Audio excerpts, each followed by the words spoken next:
Thank you very much for agreeing to talk to us. No problem. Can you please introduce yourself to our viewers and say where you're from, please? Okay. I'm Peredur Owen Griffiths. I'm a candidate for Casnewydd Ystwyn, so Newport and Ystwyn, in the election coming up, and I'm a Plaid Cymru member.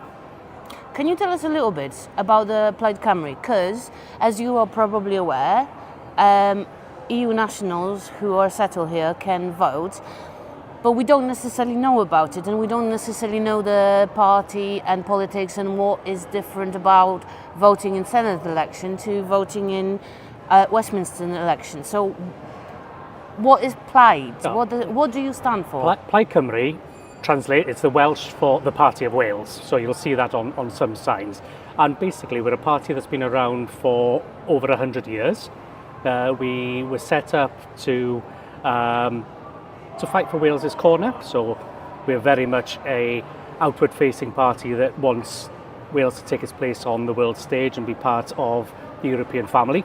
We're also traditionally, we've promoted the use of the Welsh language, and historically have fought for Welsh communities, and think that Wales is a community of communities and very much a party rooted in those communities. And as we have we're talking about a Polish community. Well, a Polish community within Wales is still a community within Wales, and if you feel Welsh, then as far as I'm concerned, you are Welsh. So we have lots of Polish Welsh people that vote for Plaid.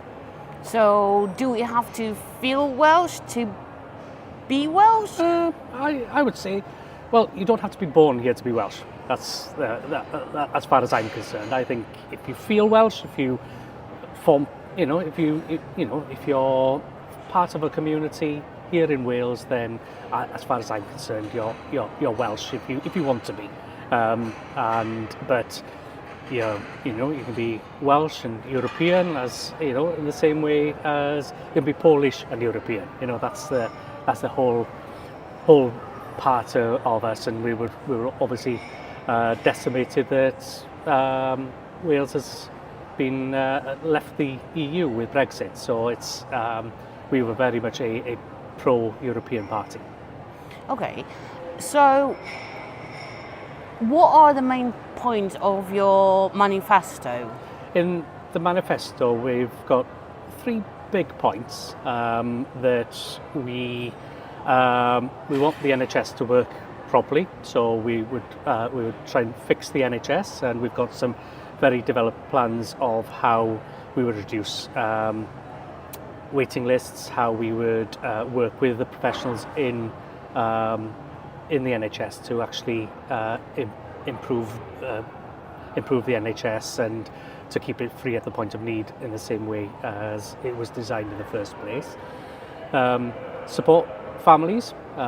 We've got a very exciting policy around childcare, being a free childcare from the ages of 9 months to 4 years old. So it's helping young families to thrive, because we believe that the first 1,000 days of any child's life is probably one of the most important, so that we build those roots and give every child an opportunity to flourish and to build a life for themselves, and to help young families and to improve people's outcomes. Mm-hmm. And then part and parcel with that then is the third aspect is building up our economy. So we have a very developed economy plan that is based on improving the economy, especially small and medium-sized businesses, and basically keeping Wales's wealth within our communities, and to help with things like cooperatives, but also trying to build those smaller businesses into medium-sized businesses and eventually into large businesses, because in Wales we've got a lot of small businesses, mm-hmm. We've got a few very big businesses, but we haven't got many middle-sized businesses, and it's building towards that. So if we make Wales work, and that's the title of our economy plan and strategy, And part of that then is to develop a Wales Development Agency that will help to support businesses to grow, and obviously as part of that then creating jobs, creating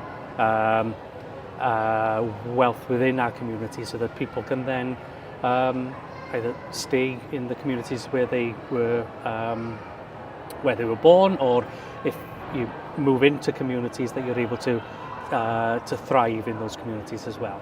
Okay. There are two aspects I want to ask about. Obviously, being migrant myself, we want to know what your party stands for in terms of us migrants. What are the plans? I know that there is obviously a difference between what you can do as a in Senedd and in Westminster, so devolve administration. But is there anything? Is your party planning to strengthen the nation of sanctuary, or is there any other plans that you think actually we might be interested as migrants to know about? Well, I think, as you said, there's Westminster policies that control migration and immigration and refugees. That's something that is controlled by Westminster through the Home Office. In Wales, it's not devolved, but we want Wales to be an inclusive, welcoming country. We fully support the nation of sanctuary. It's been weaponised by certain parties to something that it's not. I've personally worked alongside charities for refugees and asylum seekers before I was elected, and we've been very vocal when it comes to supporting people who have moved to Wales because fleeing war and fleeing for their lives. But also you've got other economic migrants that come in, and it's about making people feel welcome. Wales is a welcoming nation, and we've had Polish migrants coming into Wales for decades, if not a century or more, because you only need to go to some of the valleys communities where lots of Polish families came over and worked in the mines and have been a tapestry of our nation for a long time. So that's part of what I was talking about earlier. When it comes to a community of communities, you're part of the community, and therefore we embrace that diversity within our communities. But it's making people feel welcome, it's giving people opportunities to come here. And if even though we can't control migration policy and immigration policy, it's when people come here, it's making sure that you have the opportunities that you and your families will need to thrive. It's creating jobs, and obviously with a skilled migration, skilled migrants in particular. I work a lot with doctors and dentists and people working in the health profession. Well, we need people to come in and work in those jobs, because we have gaps in who we train here as well. So it's bringing in and giving opportunities to those. So it's working with our new Welsh people, if you want, for want of a better word, to make people feel welcome. But also it's standing up to those bullies and the people who are espousing hate, and people who are pointing the finger at people not from here and saying you're not welcome, it's your fault. And that isn't something that we should be doing. You know, we should be standing up to racism, we should be standing up to hate, standing up to othering, because that's so it's so different to the way that I want my nation to be. So you're saying we need to stand up, we need to do this. What are your plans on, for example, representation? We're talking, looking back, there is a sort of now need for representation and diversity. How many of your party colleagues who are standing up for election are women, how many of them are not from Wales or not British? Is that just, yeah, we need to do this, but do you actually, how do you listen? And when you get in in the next Senedd, how do you make sure that the voices of those nations who live here and are part of communities, how are you planning on actually listening to us? Well, one of the things that we have put in place is as part of our selection process, we have made sure that we have a policy of making sure that women are top of lists, or women are in prominent positions to be able to make sure that we have parity. So it was something that the Welsh Government did agree with us on, but then rolled back on that gender quota policy. So that was partially to try and do that positive mitigation, if you like, to be able to bring parity. You know, Wales as a Senedd and as an assembly as it was the first. I think it was the first parliament to ever have parity, 50-50. We want to get back there, and if not more, the other way, to make sure that we promote that gender balance within the Senedd. Another aspect within our manifesto is going to be enshrining human rights into Welsh law, to make sure that people's human rights and equality is enshrined into Welsh law in a way that it isn't at the moment, especially with the attacks coming from the right or the populist right against some of those, eroding some of those rights that we do have. So it's making sure that people have a legal right to equality. So again, it's bringing that through, and I think. Then to your question around the mix of different people that are standing for the party, it's a work in progress, of course, because it's attracting members to join the party, to come through as councillors and community councillors in their own communities, to then come forward then to stand for election and to encourage people to come through. We've got some, but not as many as I'd like, to show the whole tapestry of Welsh communities. So there's work to be done, but I think by having that gender balance is one step along a number of different steps that we need to take. Okay, going back to the economy, because a few years back there was a memorandum of understanding signed between Welsh government and Silesian government. What you as a party are planning to do with those connections already made? Because there is a number of countries or regions that you've got memorandum of understanding on the business side, or on the tourist side, or on the ecology. Yeah, on the environment and that sort of thing as well. Thank isn't you. It? Yeah. So, looking at what we already know that happened, what is your plan your plan of your party to actually get those going even more? Especially, obviously for me, the most interesting one is the Polish one. Well, I think if you take a step back and think, Plaid Cymru is an internationalist, so the nationalist in because we're a nationalist party, but we're internationalist in that sense. So we're looking out at the world and saying, how do we create links with our friends in different countries? I was at an event the other day with there was an Irish minister there. We've got a very strong link with Ireland as one of our closest neighbours.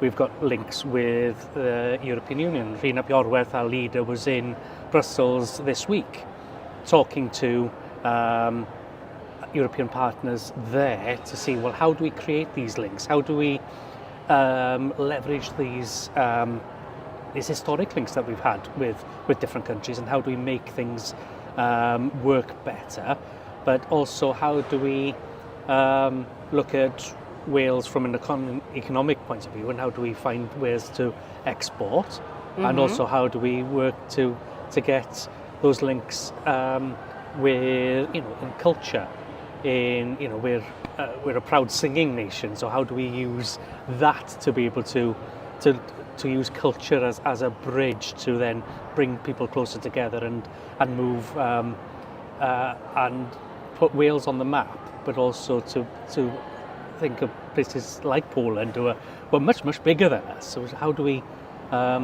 work with our Polish colleagues? How do we work with other European communities? But also, it's getting harder and harder to do stuff with the US because of the tariffs and because of the regime there. So how do we build with our closest neighbours in the EU and really work on building relationships? Because, as you'll know, Wales is great. If you meet Welsh people, and I could in all our guises, we're very interested in who you are, where you're from, who do you know that I know, and how do we build those relationships? And I think how we leverage that then in a world context. When you go abroad, then you know who are Irish, you know the Scots. The Welsh tend to keep it a bit quiet, and I think we need to get better at leveraging our expat community in different places and saying, well, actually, who are they, and how do we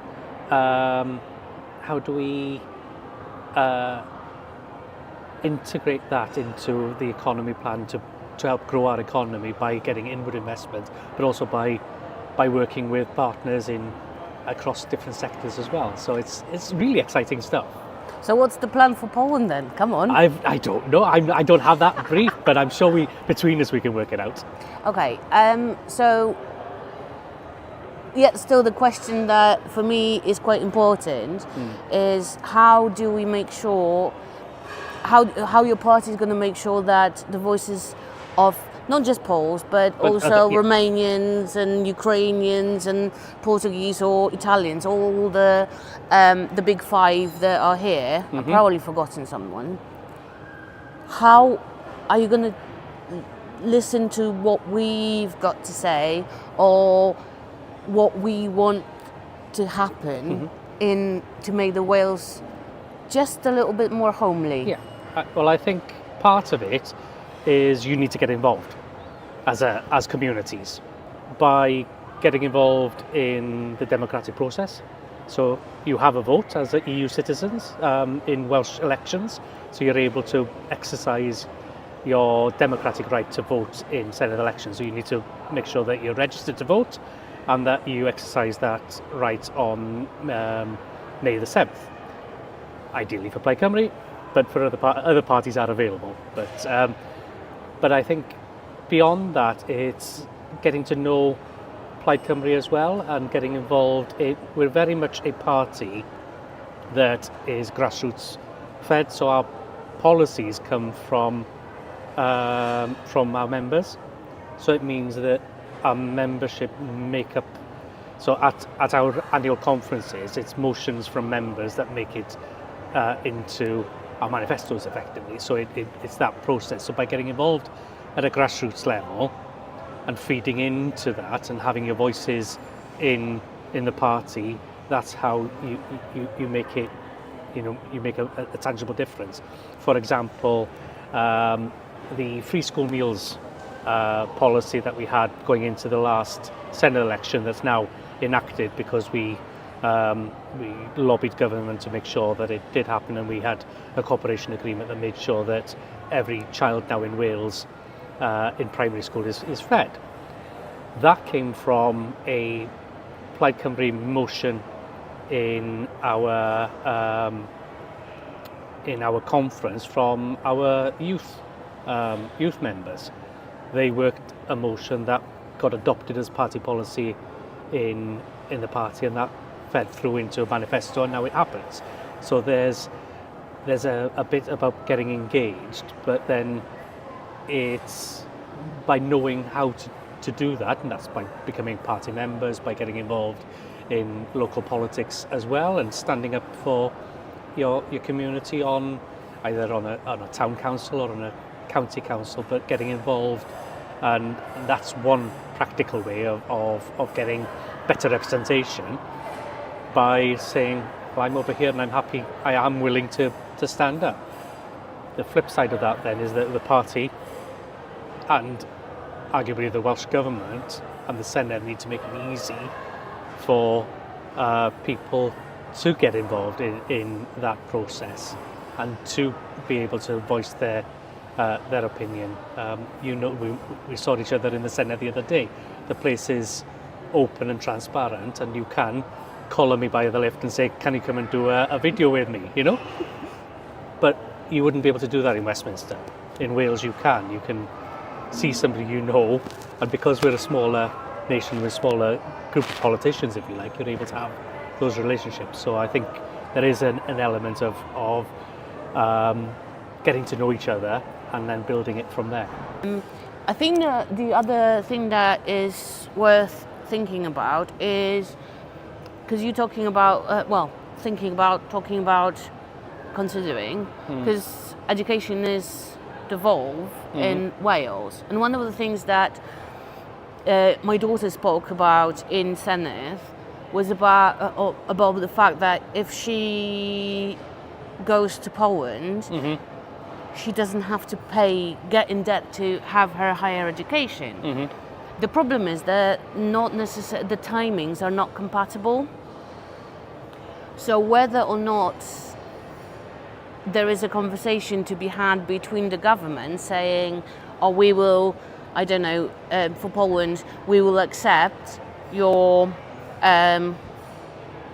provisional information, because that's not happening in Poland. And by the time the kids here get their results, the places at universities are gone. Yeah, so gone. It's aligning up.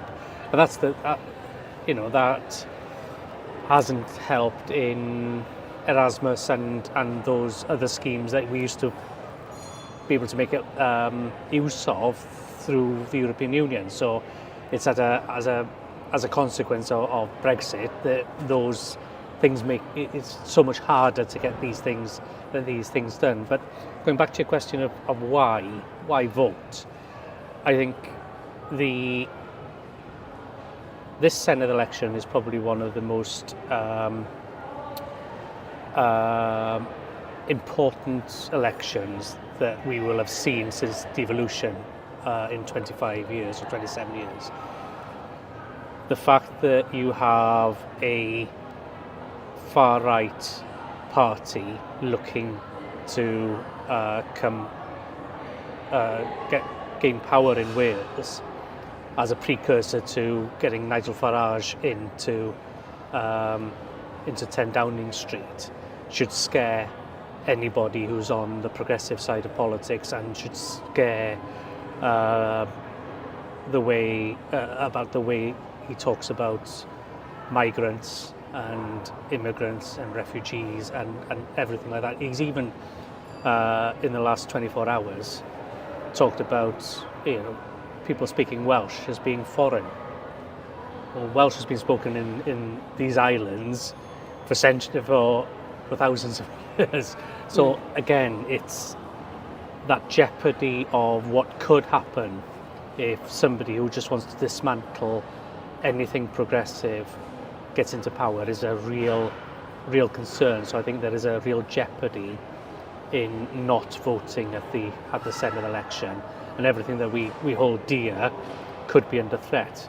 All those things around social justice, around the progressive policies that Wales has had over the last couple of decades. So I think there's a real onus on everybody to go out and vote on 7th of May, because I think there's a real concern that what could happen if an alternative party formed a government.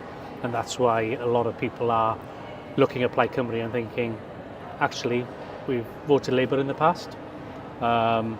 Labour have changed over the last few years, and their values have changed and have left voters behind. And people are turning to Plaid Cymru, looking at our record of standing up for migrants, immigrants, and refugees in particular.